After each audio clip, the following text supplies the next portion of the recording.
This is the meeting of the Studio City Neighborhood Council Bylaws and Procedures Committee. I will call the roll. Jeff Hartwick is here. Scott Mandel. Present. Richard Niederberg. Here. We have a quorum, and I'm calling the meeting to order at 7:13. Next on the agenda is approval of prior minutes. Unfortunately, I didn't see any. None were passed down to me from the previous board. So I think we can skip the approval of the minutes. Chair update. Well, the chair update is we're doing 3 proposed motions tonight. This is the first bylaws and procedures meeting of this particular board. So I perused the bylaws and I had 3 main thoughts. One was about amending the bylaws regarding the removal of chairpersons and board members from committees. The second was regarding the timely filing of board correspondence and whatnot. The third is the amending of the bylaws to include a conflict of interest provision. So there are many other things that need to be done, but I thought that those were the 3 most pressing matters at hand. So that's why I'm going to pursue those tonight. Public comments on non-agenda items.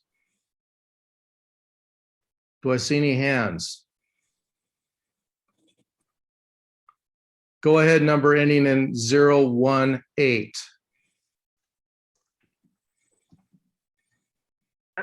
Hi, it's Barry. I was just going to mention for agenda item number 5 for committees really don't need a number 5. That is number 5 is for board meetings. And if individual committees happen to have a speaker for any one of their given meetings, then it should be an agenda item with the person's name who's speaking and why. But just generally speaking like that, we don't need that. So just to help unclutter agendas. That's all. Gotcha. Appreciate that. Thank you. Any other public comments? Seeing none, let's go to item number 5. There are no public officials, so we will skip that and now move on to number 6. Number 6 is, one second. Discussion and possible motion amending Article 3, Section 1, Paragraph J6 of the Studio City Neighborhood Council Operating Procedures regarding the removal of chairpersons and board members from committees. Let's see here. I'm going to pull it up on my computer. Let me see if I can share this.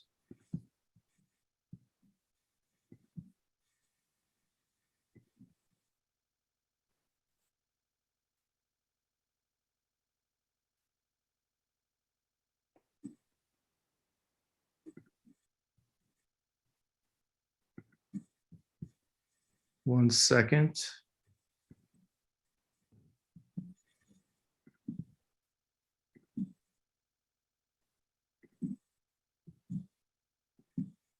All right, so here's the motion. The board of the Studio City Neighborhood Council, SCNC, approves amending Article 3, Committees and Their Duties, Section 1, Standing Committees, Paragraph J6.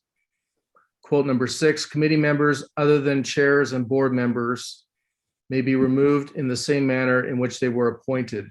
Chairs and board members may be removed by the president only after the president submits a removal motion to the board and a majority of the board votes for removal. And that's the extent of the motion. The highlighted portion is the stuff that I added. And the reason for this is right now, any president can basically hire and fire at any time. And I think a person can do it for very arbitrary reasons. And at least this gives a little bit of a check and balance to the process, so the board has a say, especially if there's a long-standing chairperson. And board members are actually elected as well, so they're in a little bit different category than just a committee member. So I just thought that would be kind of a check and balance on the powers of the president. And with that said, is there any public comment? Second.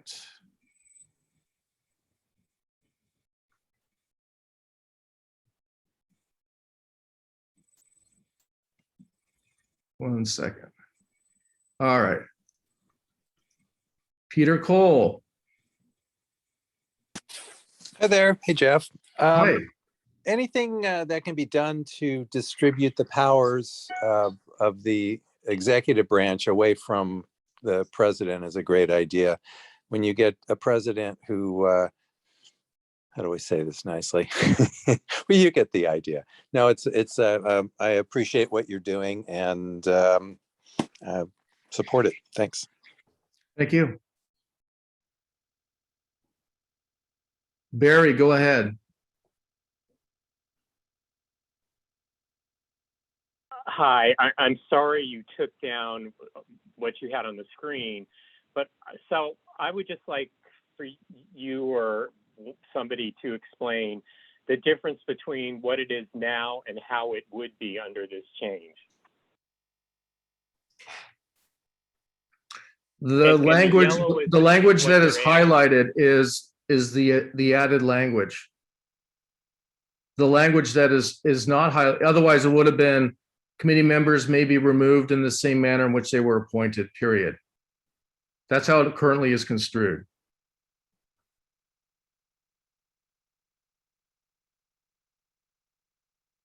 So this change is if the president wants to remove a chair, which the president appointed on his own without any kind of confirmation. Right. And I don't believe a board member cannot be removed by the president anyway. There has to be a motion. I mean, there's a whole thing for removal of a board member. Well, this is just a removal from a committee, not removal from the office of being a board member.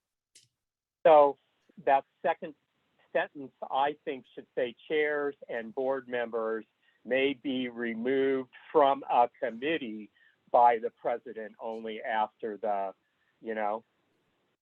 may be removed from a committee by the president. I think, because otherwise it's confusing. Yeah, that's certainly something that we could add just to make things more clear. Yeah. That's a good thought there. Thank you. Okay. Does the board have any comment? I'm sorry, the committee members.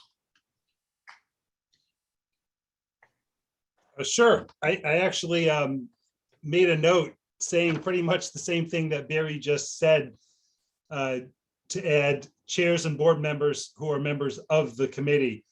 And I think part of the question Barry asked is how it works now is the president appoints the committee chairs and the president or the committee chairs may appoint the committee members, which seems fine. But like with the term for the president expiring or up for re-election in just a couple of months and the committees are just getting going, I agree. I think before the chairs or board members who are on committees get removed, I don't think there's anything wrong in letting the letting the board vote on it. In fact, I think it's the only fair way to do it. Now, we don't have to add anything like at the next regularly scheduled board meeting or any of that other language. We can leave that all just up to when that motion gets presented, right? We don't have to, Yeah, I would just say that if a president's going to remove someone, I would think that it would be for a drastic reason, and it would be rather expeditious to file for removal. sure.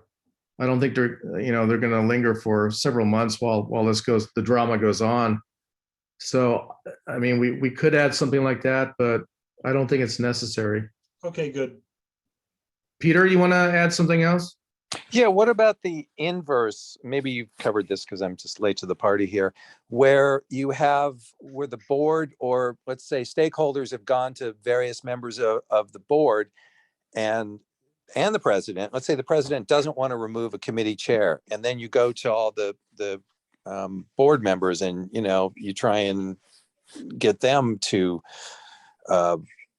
push the president. So shouldn't there be a way for committee members to bring a motion to the up about getting rid of a committee chair? For instance, I mean, Better idea. having bylaws, after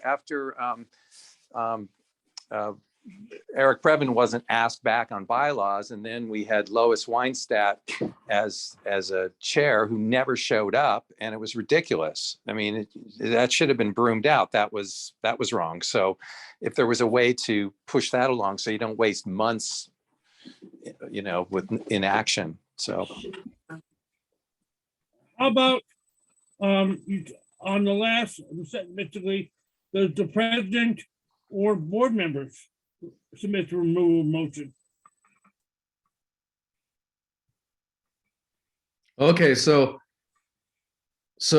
chairs and board members may be removed from a committee by the president only after the president or board member submits You can say, removal. you can say two board members for all I care. Any way you want, but you get the idea.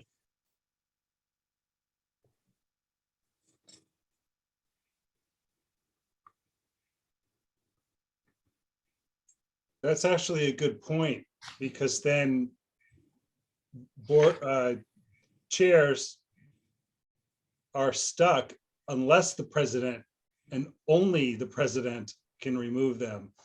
So yeah, committee members, maybe in the same manner in which they were appointed, then maybe, however, chair and board members may be removed by the president only after the president submits a removal motion to the board and a majority of the board votes for removal, or a board member presents a motion and the majority of the board votes for removal. Is that what you were getting at, Richard? Yeah, just president only after president or board member. Yeah.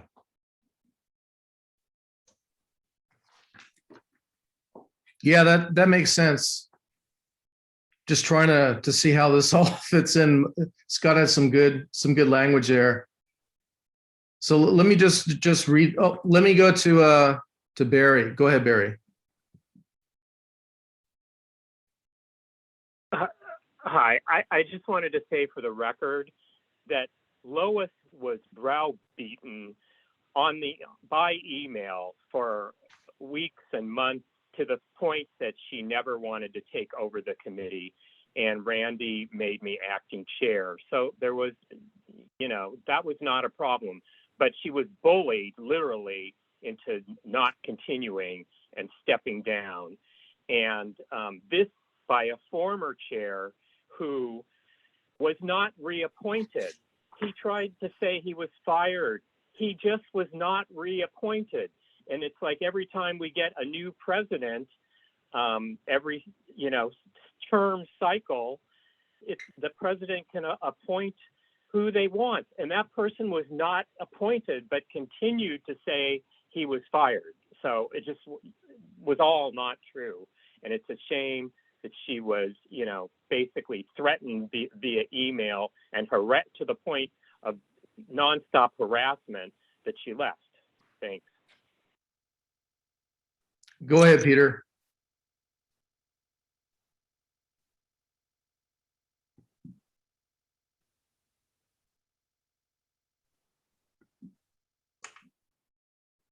Peter. Oh, he just might have his hand up. Hi, sorry. Oh, yeah.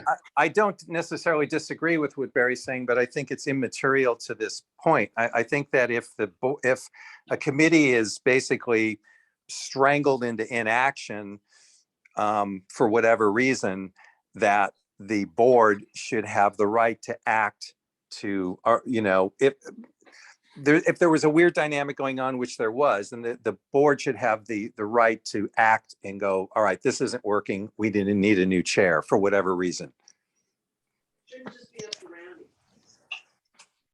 So for housekeeping purposes, I guess I'll second the motion, and then Jeff is going to accept the friendly amendments, and I will second the friendly amendments, and then we'll vote on the amendment. And then Yes, the whole let's- motion. Done. Let's do that then. So here's the language I have. Committee members other than chairs and board members may be removed in the same manner in which they were appointed. However, chairs and board members may be removed from a committee by the president only after the president submits a removal motion to the board and a majority of the board votes for removal. A board member may also present a removal motion in the same manner as the president. I like it. That's I one think word. that- What do you say, Richard? You like that? I was just saying it's more words than just saying only after the president or board member submits a removal motion. Less words involved.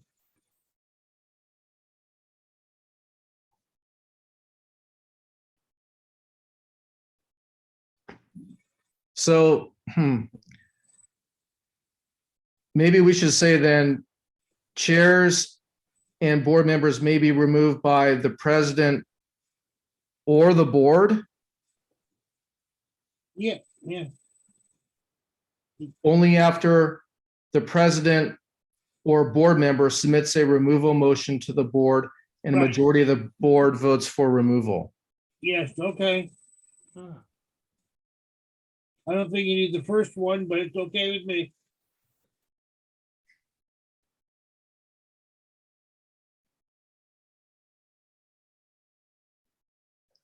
All right.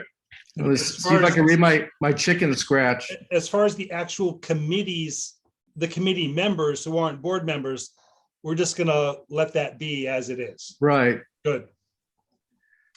So let me see if I got this language right now. So, however, chairs and board members may be removed by the president or board only after the president or a board member submits a removal motion to the board and a majority of the board votes for removal. Does that sound good? That's fine, but I still think the president still does the removing and adding.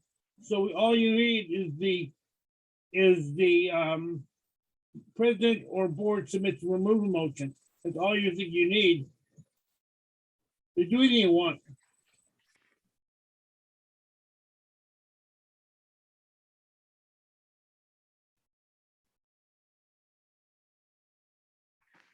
Peter, go ahead.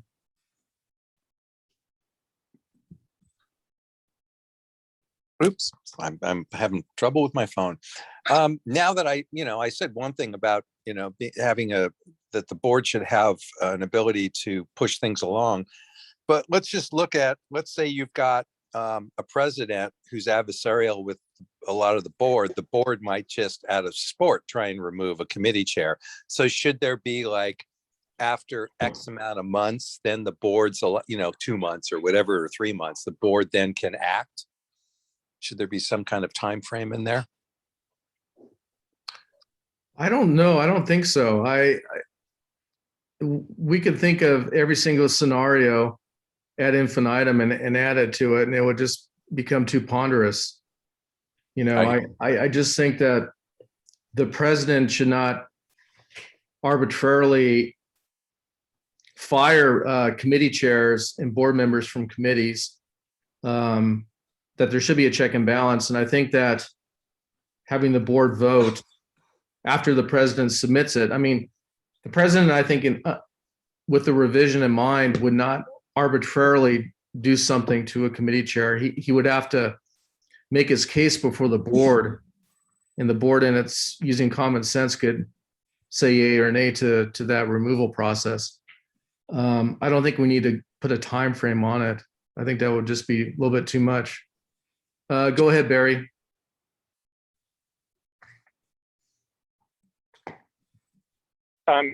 Yeah, I was just going to say it should probably say president and board members for making a motion, members, because the board doesn't make a collective motion. It's a board member that makes the motion, and then the entire board votes on it.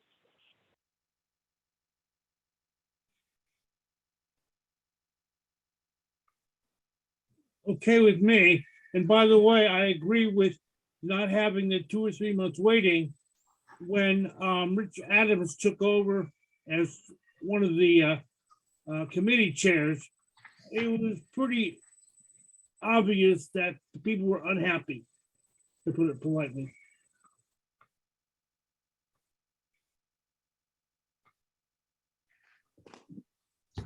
All right, well, let me read any other comments, Scott? No, I think we got it. I think you got it. Okay. Here's what I think we should do. However, chairs and board members may be removed by the president only after the president or a board member submits a removal motion to the board and a majority of the board votes for removal. Great, Does that sound good? works for me. All right, who wants to second that final I'll language? I'll second it. Let's go to a vote then. Let me call the roll. Jeff Harwick, I vote yes. Scott? Yes. Richard? Yes, The motion passes. Thank you. Great. Good job. Let's move on to item number 7. I'll just scroll down on my document here. 1 second. So this is discussion and possible motion amending Article 2, Section 1, Paragraph A of the Studio City Neighborhood Council operating procedures in order to ensure timely dissemination and filing of official board correspondence and documents. So oftentimes as corresponding secretary, I've had a little bit of a stumbling block in getting the president to sign certain things. And unfortunately, if the corresponding secretary submits correspondence, resolutions, documents on behalf of the neighborhood council to the president can sit on them and acts as a de facto veto on the voice of the board after the voice has already been heard. So what would happen with this particular amendment would be to revise the operating procedures to give the president a little bit of time to sign the correspondence, whether it be a community impact statement or otherwise. And then if it isn't done within 5 days, which I think is reasonable, then the corresponding secretary can seek someone else. I have it written here as the vice president or the secretary to sign the document in the president's stead. So here's what the draft motion would be. The board of the Studio City Neighborhood Council, SCNC, approves amending Article 2, Officers, Section 1, Duties and Powers, Paragraph A by adding subdivision 4. 4, the president shall sign all board correspondence, including but not limited to community impact statements, proclamations, resolutions, and requests for action within 5 days of submission by the corresponding secretary. After 5 days, the vice president or secretary shall be authorized to sign submitted documents upon request by the corresponding secretary. Do I have a second? Sure. Second by Richard.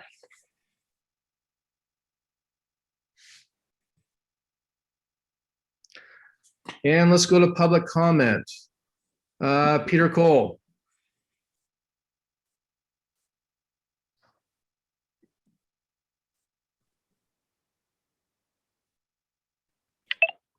I have a mouthful of food. No comment. You're doing great. All right, thank you. Let's go to Barry. Yeah, Jeff, you and I know this better than probably anybody else having to do with the SCNC. I think this is wonderful. Thank you so much. You're welcome. Any committee input or comment? Sure. Does it make, is there any sense in adding the president shall sign all approved board correspondence or board approved correspondence, or just let it be? I mean, I understand this prevents pocket veto. So I think this is great. I don't know if you need to add the word approved correspondence, maybe not, but I think board, it encompasses approved board. good. Okay. It would be more encompassing, I think, Fine. which would benefit more transparency, I would imagine. Richard, any thoughts? Yeah, that sounds fine to me. I wanted to add one more thing, though, is that you're not worried about the board action report when it comes to money, because you already have a second signer already in place. Okay, I didn't follow you on that. Say that again. When it comes to all the financial stuff that has to be turned in, there's already a second signer, in this case, me. Right. So it's already covered that way, just to have the secretary and me, or the treasurer and me, or anybody, it'll still go in on time. Yeah, right. It will be analogous. Well, it wouldn't be a second signer, but it will be an alternative in case there's a stumbling block. Yeah. The form from the city has 2 signature blocks. Well, let's not add a second officer, because then we would have trouble getting a second officer to sign off on it. I'm just saying we've already covered when it comes to the board action report, that's all. Right. Got it. See no further comment, unless Peter wants a comment. Go ahead, Peter.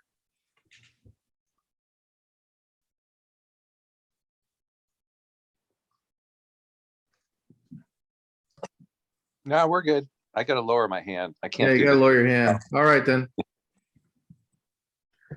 All right, let's take it to a vote. Jeff Harwick, I vote yes. Scott Mandel, Yes. Richard, Yes, unanimous. Moving right along.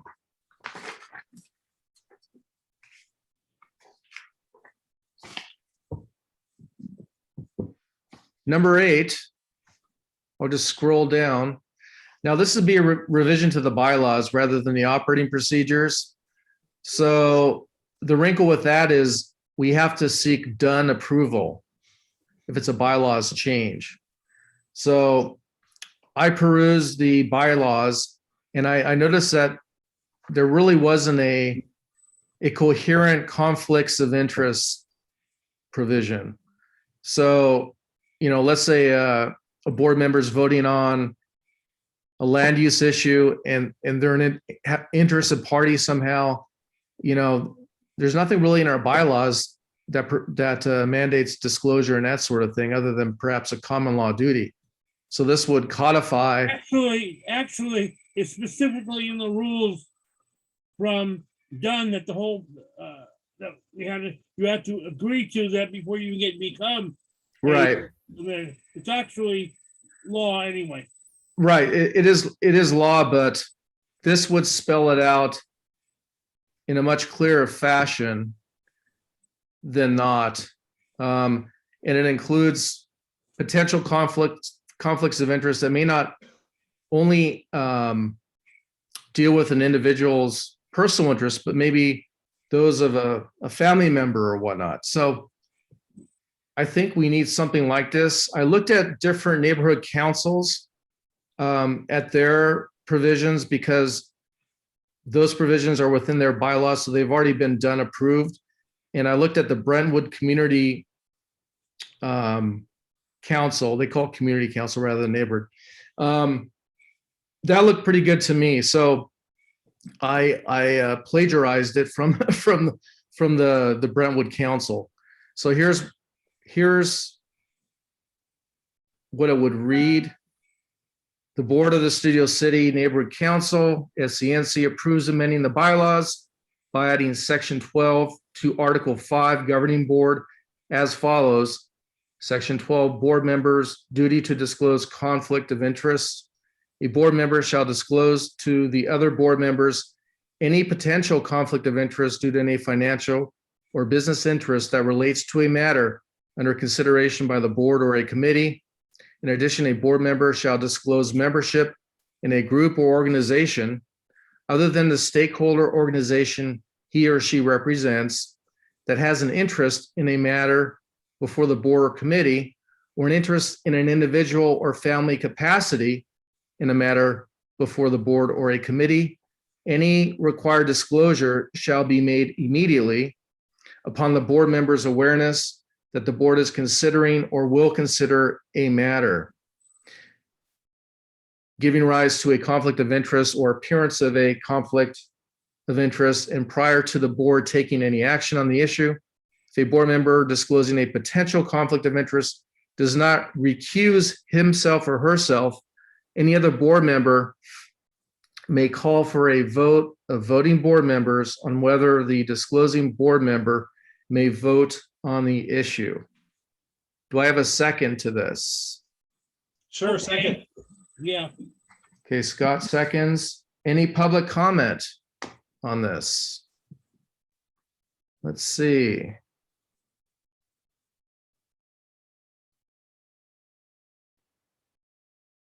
Barry, go ahead.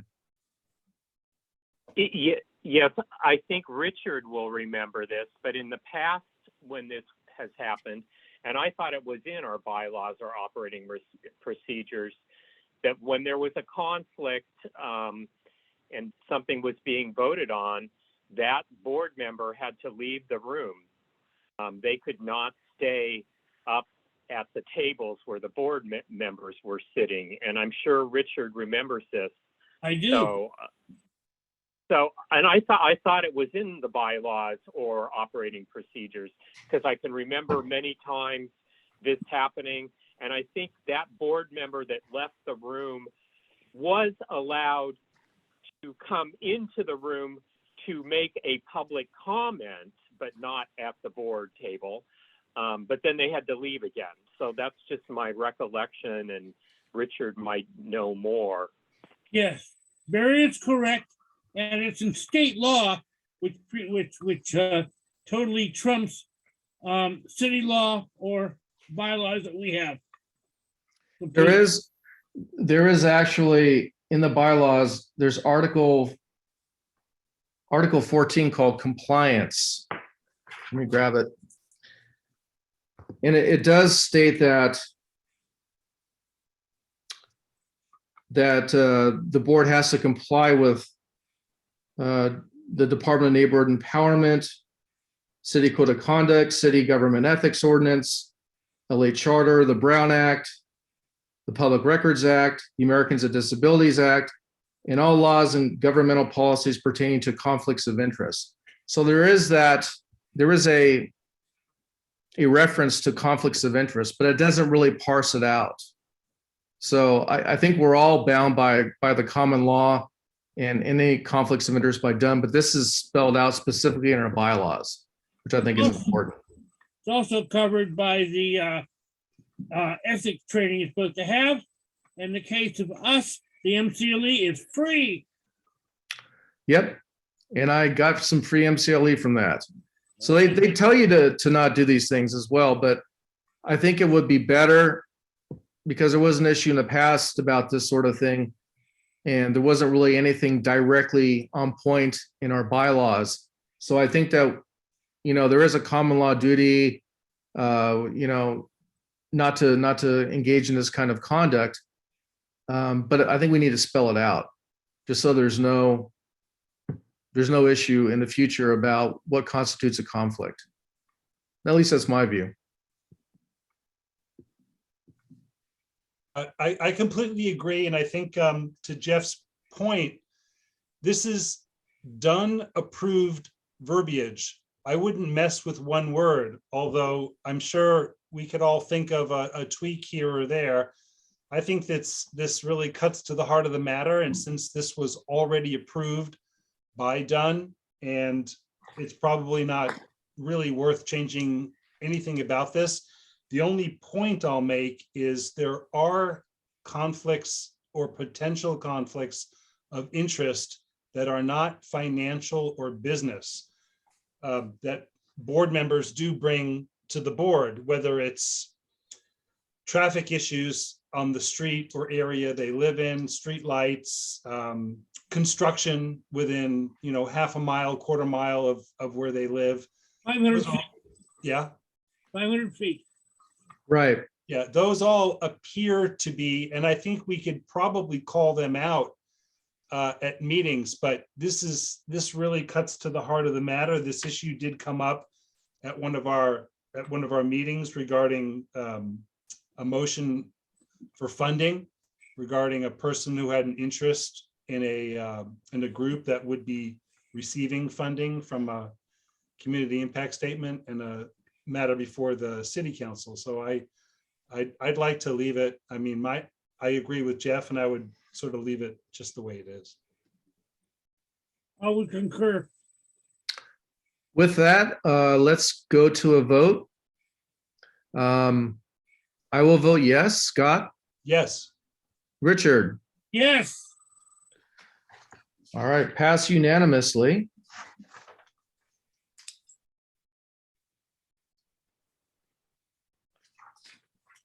Great. Number 9 is discussion, Ray, items, guest issues for future meetings. I would imagine we're technically supposed to have a meeting every quarter. Since we're in the swing of things, at least I'm in the swing of things and looking at the bylaws, jumping into it and whatnot. And Scott and Richard, I'm sure you've gotten into the bylaws as well. Maybe we'll have a meeting in a couple of months, maybe even next month, to discuss other items for potential revision that perhaps you or others see fit to do. Other than that, that's all I have to say tonight. Thank you for our 2022 inaugural meeting of the Bylaws and Procedures Committee. I appreciate. can I add one thing? Yes, go ahead.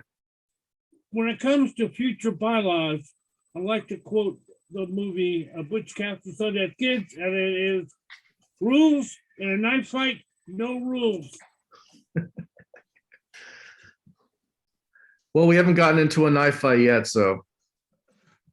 When we get back, at least we'll have CBS guards watching the whole thing.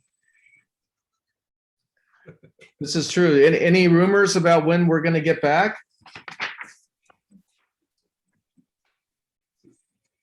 Well, Barry's already there. Maybe he can talk. Maybe not. Go ahead, Barry. I'm hearing from the city clerk that possibly late March or mid-April. I think they're wanting to get by the spring break time of the year, and also see, Omicron appears to be faltering, but they want to see if there's something else coming. And we don't necessarily know that if there's another variant, it's going to be less. It could be more. So it's kind of a wait and see, but I think they're looking at re-examining towards the end of March. And I think we can probably pretty much say the same thing for the studio center and allowing us to have meetings there. So that probably won't be examined, you know, then maybe towards the end of this month or into early March, they'll examine it and then say, okay, yeah, you can after April 1st. So, but that hasn't happened yet. Well, cross our fingers. We'll get an in-person meeting one of these days. Yeah. With that, I will say good night. Thank you, committee, and let's keep up the good work. Thank you very much. Thank you. Good night. Good night. I think you need to hit stop recording or it'll keep recording.